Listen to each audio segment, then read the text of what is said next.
Op dit moment hebben wij een speciaal optreden van de gospelartiest Raf Shanko met het lied Yunamitanga. Goedemiddag iedereen. Als jullie dit lied kennen, mogen jullie met me meezingen.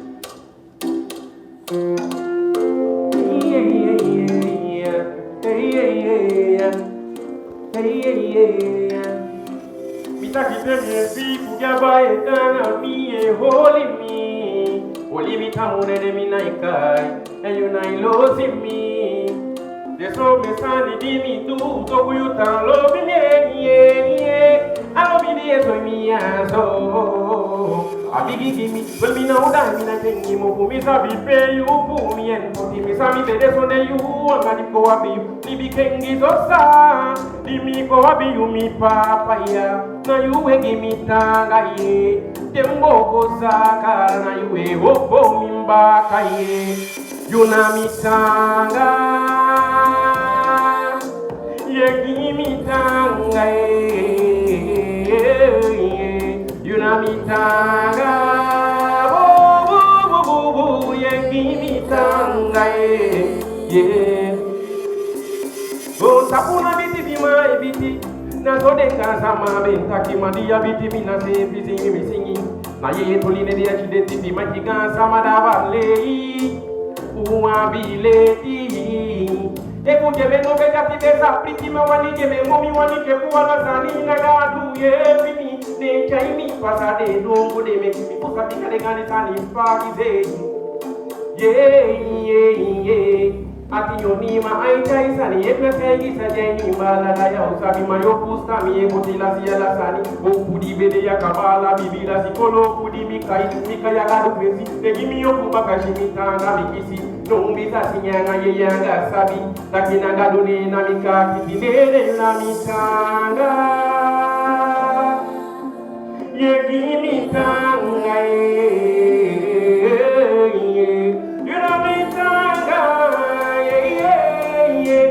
Yegimitanga Gadu megi usangie Paru yebi pasa dente Solu wapiki jabe jai ni bede Sone yumi nobiode Dena rami mi libitenye Na dati me asiu papa Na vikami No na vikami Nabi kami megi garu nabi kami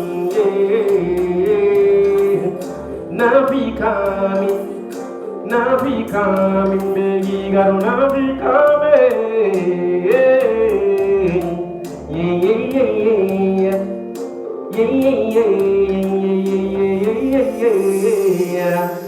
Thank you. Yes.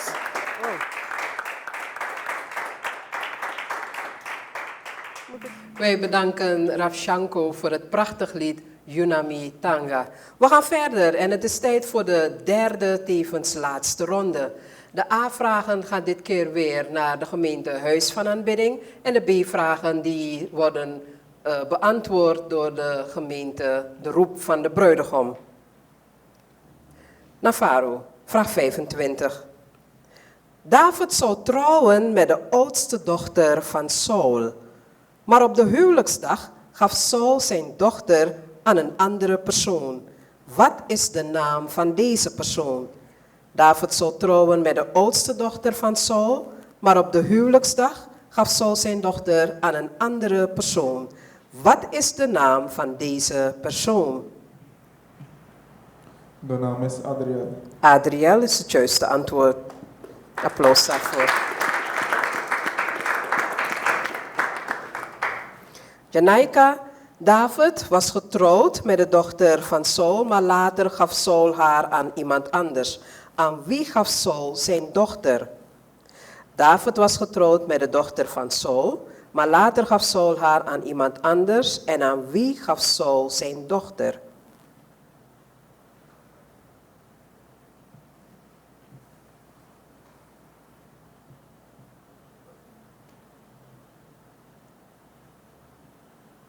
Denk even aan de tijd.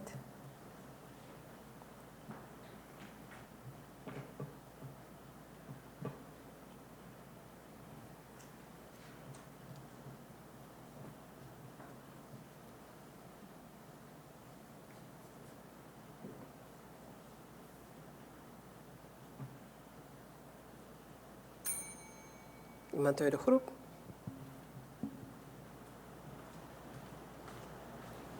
Chiffon? Aan Patli. Aan? Patli. Dat is niet correct. Palti. Je had helaas maar 1 kans. En dat vind ik zo jammer. De vraag moet sowieso overgaan naar de volgende gemeente, de andere gemeente. Marisol? Het antwoord is? Palti. Palti is het juiste antwoord.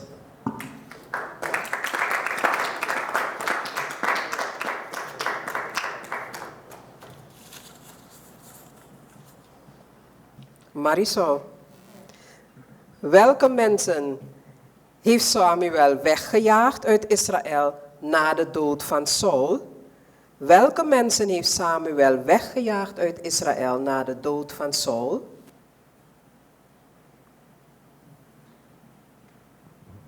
De Ammonieten.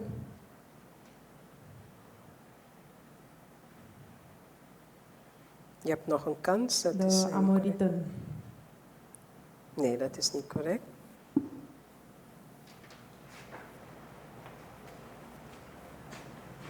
Oh, antwoord is niemand. Het antwoord is niemand.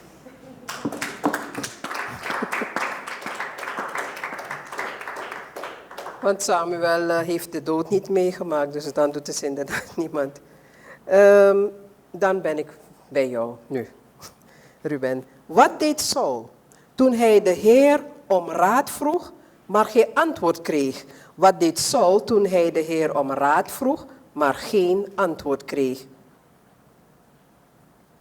Hij ging naar een waarzegger. Hij ging naar een waarzegger. Dat is correct.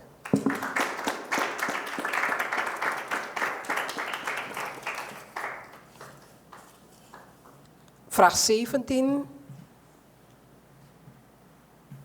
Hoe werd de rots tegenover de stad Michmas genoemd? Daarin. Hoe werd de rots tegenover de stad Michmas genoemd? De rots der ontkoming. Dat is niet correct. Nog een kans, nog een gelegenheid.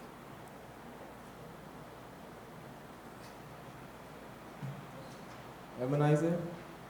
Dat is niet correct. Nee. Iemand? Marisol? Bozer. Bo? Ser. Dat is niet correct. Ik zag Navarro zijn oren vasthouden. Iemand uit deze groep?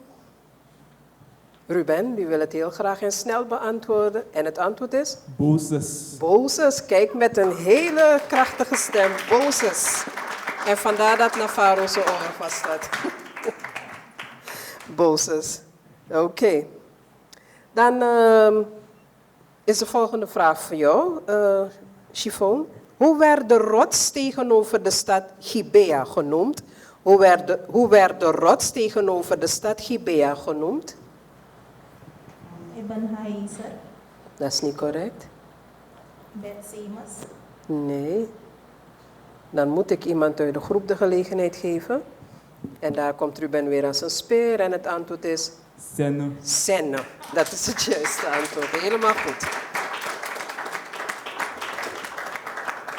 Helemaal goed. Het vuur zit erin. Vraag 3. In 1 Samuel 2 staat geschreven dat de zonen van Eli slecht waren. Noem 2 redenen op waarom de zonen van Eli slecht waren. In 1 Samuel 2 staat geschreven dat de zonen van Eli slecht waren. Noem 2 redenen op waarom de zonen van Eli slecht waren. Ze sliepen met de vrouw die bij de ingang van het tabernakel dienst deden. En ze misbruikten hun priesterrechten. De jury gaat met me mee bepalen. Dat is correct.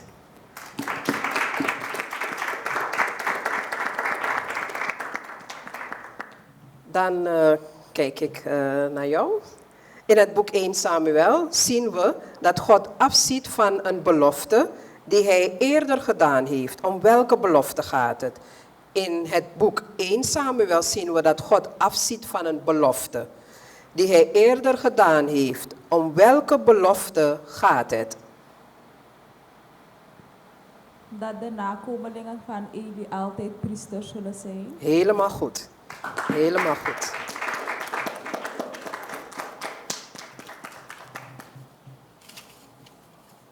Oké. Vraag 9. Marisol, waarom strafte de Heer de inwoners van de stad Bethsemes? Waarom strafte de Heer de inwoners van de stad Bethsemes? Omdat ze in de heilige kist van de Heer hadden gekeken. Ze hadden in de heilige kist, correct, van de Heer gekeken.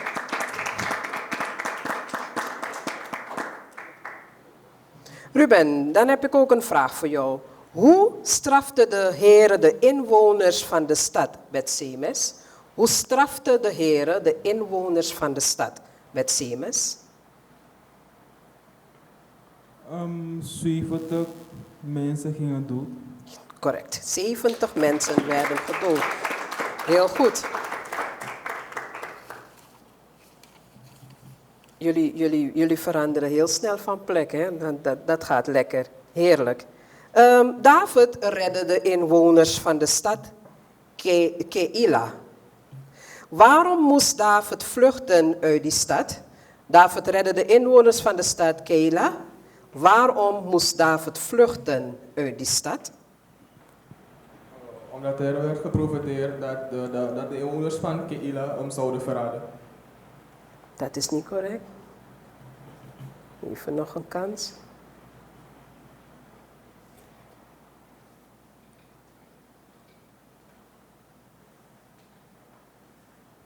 David vroeg aan de Heer als de inwoners van Keila hem aan Saul zouden overgeven. En de Heer zei dan toen dat het waar was. En dat was meer dan genoeg voor David dan om van Keila te vluchten. Dat is correct, ja. Dat is correct.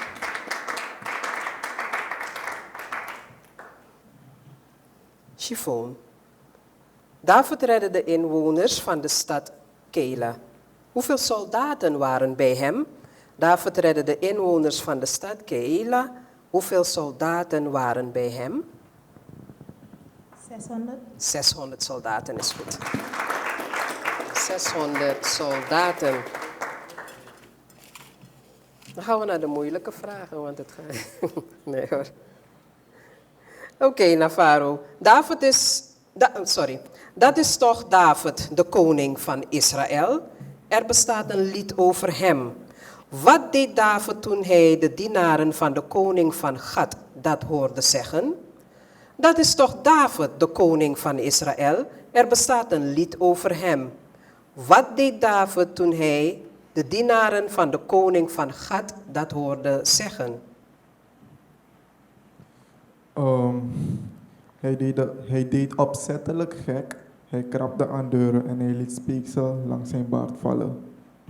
Dat is correct. Niet mooi om aan te zien, maar is correct. Dat is correct. Heel goed. Janaika, David vluchtte naar de stad Nob. Wat kreeg hij allemaal van de priester? David vluchtte naar de stad Nob. Wat kreeg hij allemaal van de priester? Hij kreeg van de priester een zwaard. Nee, hij kreeg broden.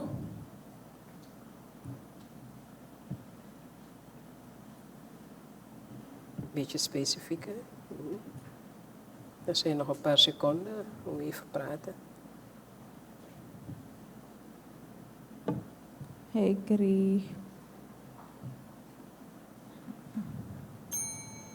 Iemand uit de groep, heel specifiek het antwoord.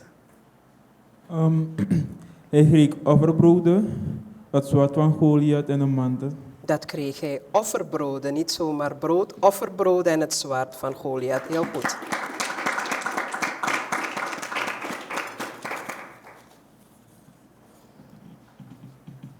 Marisol, wie was de vader van Achitub? Wie was de vader van Achitub?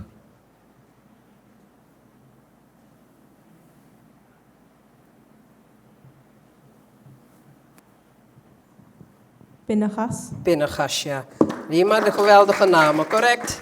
Pinnegas is het juiste antwoord. En Ruben, wie was de opa van Ichabod? Wie was de opa van Ichabod?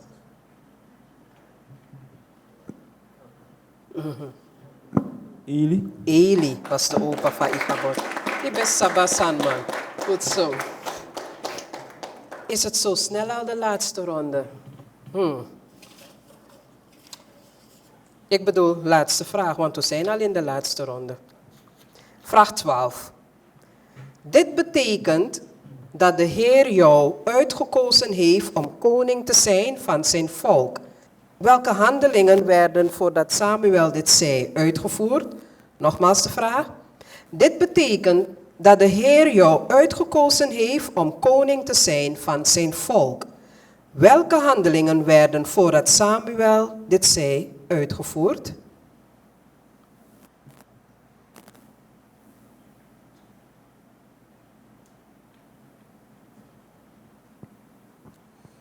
Er werd olie op Saul zijn hoofd gegoten. Ja, ik zei handelingen, dus dan gewoon even verder praten. We willen nog eentje.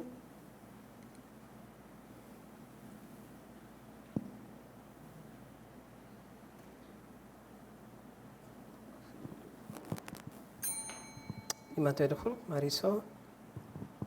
Er wordt Saul olie gegoten over het hoofd en hij krijgt een kus. En hij kreeg een kus, ja. En hij kreeg een kus. Dat was gebruikelijk in die tijd. Het mag volgens mij nu niet meer, ik weet het niet. Maar we gaan niet daarover discussiëren. Chiffon, sorry. Leg stapvoets uit hoe de loting voor het koningschap van Israël gedaan is. Leg stapvoets uit hoe de loting voor het koningschap van Israël gedaan is.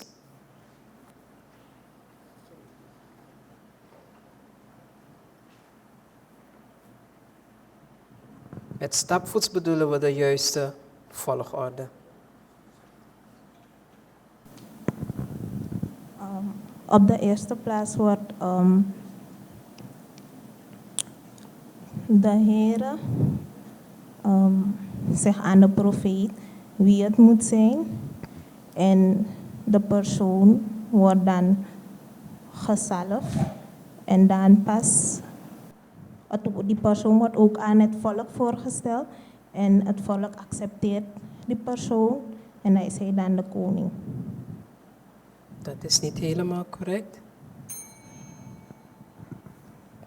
Iemand uit de groep die daar wil helpen? Stapvoets uit te leggen.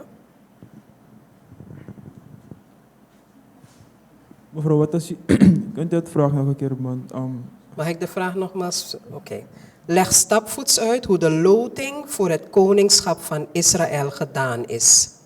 Loting. Eerst de stam Benjamin, daarna Abiel, daarna Kis. Dat is niet helemaal correct. Dan gaan wij naar Faro van Huis van Aanbidding. Stam Benjamin, daarna de familie Matri, daarna Saul. Dat is stapvoets geweest, ja. Eerst, dat is correct. De stam van Benjamin werd uitgekozen. Daarna werd de familie van Matri en uiteindelijk Saul. Dat was de laatste ronde en ook de laatste vraag voor beide groepen. We gaan even een korte pauze moeten inlassen, maar jullie mogen nog even staan. Want terwijl de jury bezig is keurig de punten te tellen, even te kijken wat het allemaal gaat worden, ons nog even in de spanning te houden, is het goed om zowel aan de kijkers en de luisteraars en ook de jongeren hier die hebben meegedaan aan de quiz te vertellen. Want er is een prachtige prijzentafel geplaatst. En degene de gemeente die eerst gewonnen heeft, op de eerste plaats zal eindigen, die gaat met een beker mee, 5 goudkleurige medailles, een spellendoos, 5 t-shirts, een pakket vol boeken. En het pakket bestaat uit de Bijbel in gewone taal, met een potlood, een veger en een armband. Samen lees Lucas en een boek over verliefdheid. En dat zijn allemaal verpakt, dat is in het pakketje. En dan hebben we nog 5 SBG donateurs thermosflessen. Want dat hebben ze allemaal ook nog gegeven. Maar de tweede plaats, of de gemeente die op de tweede plaats zal eindigen, die krijgen ook 5 zilverkleurige medailles. Het spel Mens erger je niet, heel goed spel voor deze tijd. 5 t-shirts en ook nog een prachtige Bijbel in gewone taal met een potlood en een veger. En dan blijven we nog even lekker in de spanning, kunnen we even naar muziek luisteren, want dan zal de hoofdjury strakjes de punten bekendmaken. Tot zo.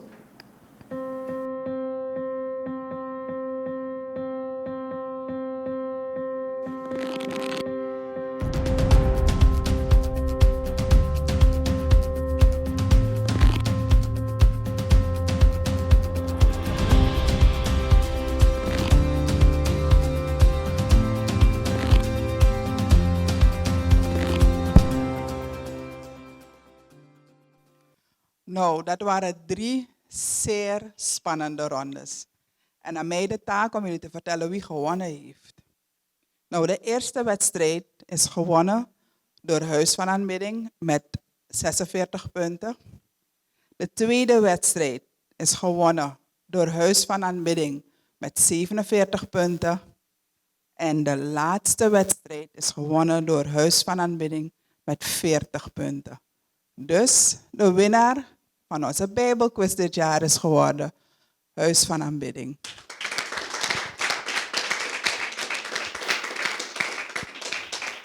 Ze hebben het vorig jaar gewonnen en ze willen het weer dit jaar. Ik wil de directeur uitnodigen om de prijzen te overhandigen.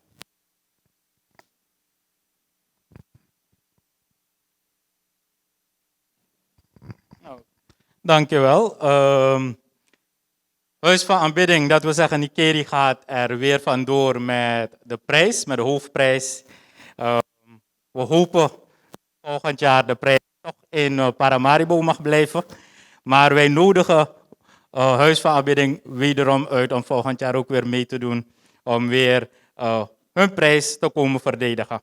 Aan de deelnemers van Roep van de Bruidegom ook heel hartelijk bedankt voor jullie bijdrage, voor jullie participatie. Ik denk dat het niet voor niets is.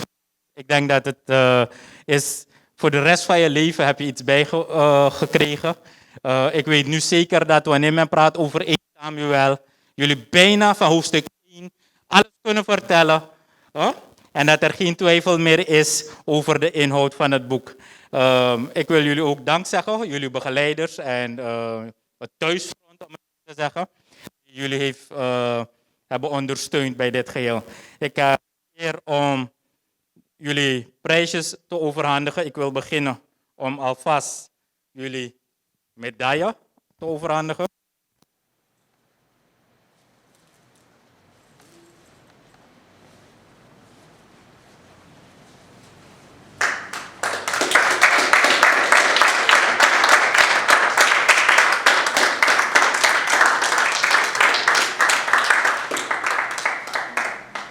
Daarnaast krijgen jullie ook nog een gezelschapsspel dat jullie onderling mogen doen.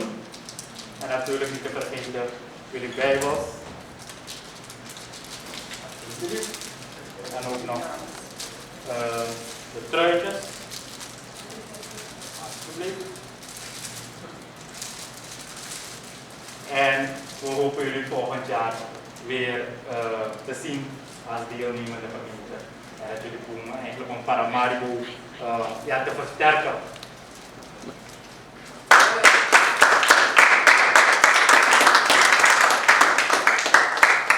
En dan is het nu tijd geworden om de hoofdprijs te overhandigen. Winnaar SBG Sabiu Bijbelquiz 2020. Het was een challenge om alles toch door te laten gaan. We hebben het een aantal keren moeten uitstellen. Maar toch hebben jullie je ingezet en het is niet voor niets geweest. Het heeft resultaat opgeleverd. Jullie krijgen de eerste prijs. Alsjeblieft. En van harte gefeliciteerd. En dan ook de eer om jullie medaille om te hangen.